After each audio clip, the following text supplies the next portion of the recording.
જય શ્રી કૃષ્ણ, જય માતાજી, હર હર મહાદેવ। મકર સંક્રાંતિ એટલે ઉત્તરાયણ। આજે આપણે મકર સંક્રાંતિના પર્વ વિશે જાણશું। ભારતીય પંચાંગમાં 14 તારીખ સામે દર વર્ષે જુદી જુદી તિથિઓ આવતી હોય છે। આ દિવસે થતી ઘટનાઓથી પર્વની પ્રતિષ્ઠા ખૂબ જ શ્રેષ્ઠતમ છે। પૃથ્વી પોતાની ધરી ઉપર ગોળાકાર ફરે છે, સૂર્યની આસપાસ પ્રદક્ષિણા પણ કરે છે। આ બંને ગતિ પ્રદક્ષિણા કરતી વખતે એક બાજુ થોડી નમેલી હોય છે, સૂર્ય સ્થિર હોય છે। એક સૂર્ય મકર રાશિ છોડીને કર્ક રાશિમાં પ્રવેશ કરે એટલે કર્ક રાશિ સૂર્ય સમક્ષ આવે એટલે મકર સંક્રાંત કહેવાય છે। 2 દક્ષિણ ગોળાથી ઉત્તર ગોળામાં સૂર્ય સામે આવે તેને ઉત્તરાયણ કહેવામાં આવે છે।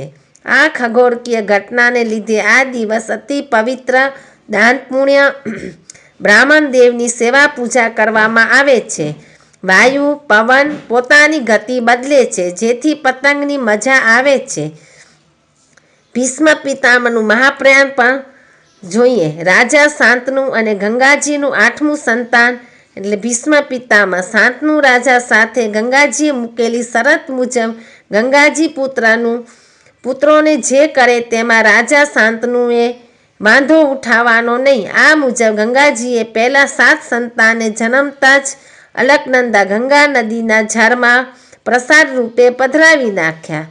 શરત પ્રમાણે શાંતનુ રાજા ઘણા કોચવાયા, તેની ગંગાજીને પણ અનુભૂતિ થઈ। 8મું સંતાન ગંગાજીએ રાખ્યું, ઉછેરી મોટું કરીને રાજા શાંતનુને સોંપ્યું અને અલકનંદા આગળ વધી।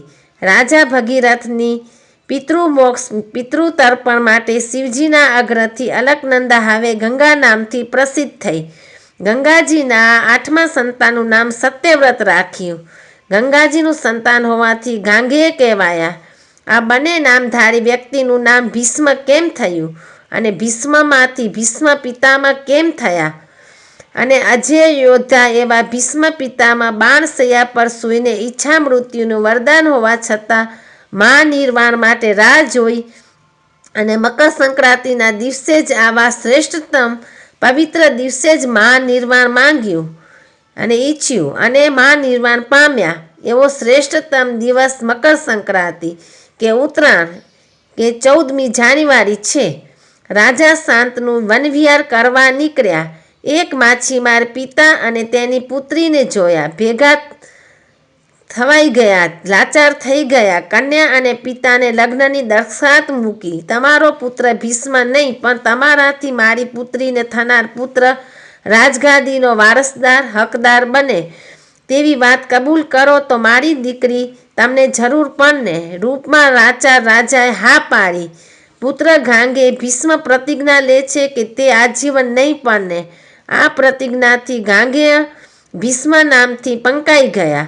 પુત્ર પિતાને રંગે ચંગે પરણાવે છે। પિતા પુત્રને વરદાન આપે છે કે તું ઈચ્છા મૃત્યુ બનશે, ઈચ્છા થાય ત્યારે તું મરીશ, તને અને કોઈ મારી શકશે નહીં। મત્સ્યગંધાને ચિત્રાગંધ અને વિચિત્ર વીર્ય 2 પુત્ર થાય છે। બંને મોટા થાય ત્યાં સુધી એક ટ્રસ્ટી તરીકે ભીષ્મ રાજવહીવટ સંભાળે છે। ચિત્રાગંધ યુદ્ધમાં મૃત્યુ પામે છે। વિચિત્ર વીર્યને પણ 2 પુત્રો થાય છે, એક બીમાર પાંડુ અને 2 અંધ ધૃતરાષ્ટ્ર।